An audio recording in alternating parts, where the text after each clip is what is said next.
Diana was the first royal lady as close to the throne to have a child in a public hospital. The Queen had all her children at Buckingham Palace, so no one ever saw hair or hide of the Queen or Prince Philip or anyone else. All you saw was the medical team driving in and the midwives.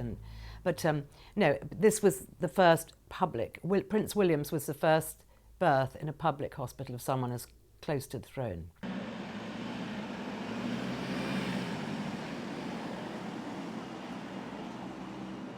It used to be that a notice was pinned onto the railings of Buckingham Palace, and it would say, Her Royal Highness was today safely delivered of a son.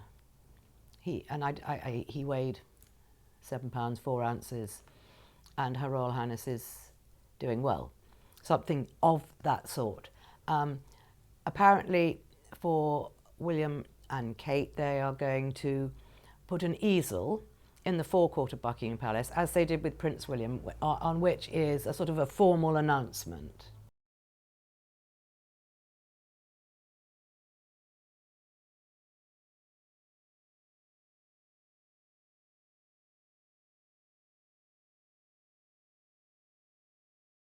When Prince Harry was born, the press secretary, Charles and Diana's press secretary, came down to the doors of the Lindo wing and told the assembled journalists that it was a boy and he weighed whatever he weighed and that Her Royal Highness was doing well. And then Prince Charles came out and everybody sort of asked him questions, and he was sort of so thrilled and over the moon. You know, he gave us all kinds of little things. I think he said about Prince William he was blonde and all had a little wisp of fair hair, something like that.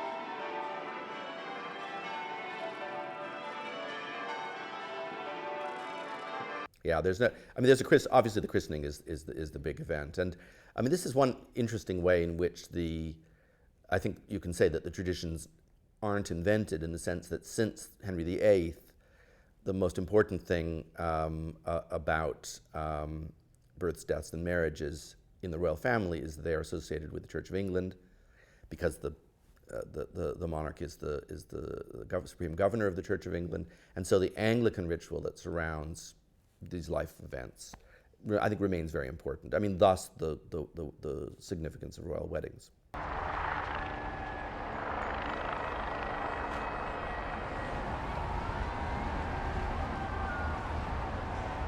The idea that there had to be a privy councillor present at a royal birth, actually in the room, and that was as a result of the warming pan incident, and therefore it was an essential part of Protestant monarchy. That idea was so widespread that in 1948, when the current Queen was pregnant with her firstborn, Prince Charles, she was told that this was an essential part of the monarchy and she was going to have to endure it. And she said, well, could you actually go and do a little research and find out whether that is the case?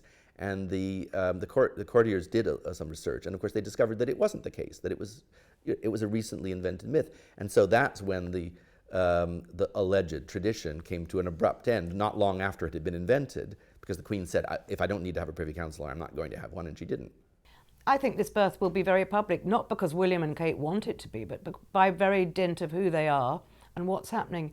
It's going to be completely global, and I think probably rather terrifying number of people outside the hospital, because, you know, William was born 31 years ago, and it was, you know, the media wasn't so frenetic then, and technology was quite different. This is going to be something that we probably never experienced before.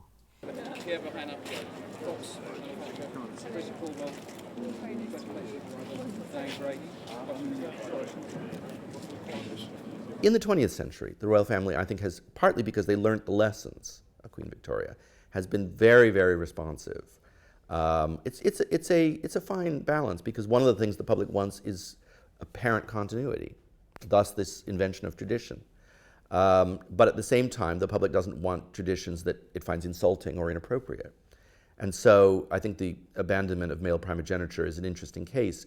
I think the royal family held on to that for as long as it possibly could, and then it judged correctly that there came a point when the public actually was more repelled by what seemed like an anachronistic convention than it was attracted by the tradition, and they've turned away.